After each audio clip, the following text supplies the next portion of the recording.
Syederalun seleb TikTok Chandrika Cika telah selesai menjalani pemeriksaan perdananya pada hari ini, Kamis 21 April 2022. Masih berstatus sebagai saksi, Chandrika Cika diperiksa di Polda Metro Jakarta Selatan. Ia bersama asistennya tiba di lokasi pemeriksaan pada pukul 13.20 waktu Indonesia Barat.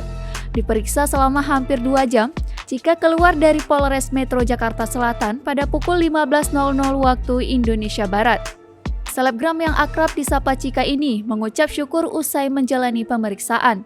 Ia mengatakan proses pemeriksaan berjalan lancar.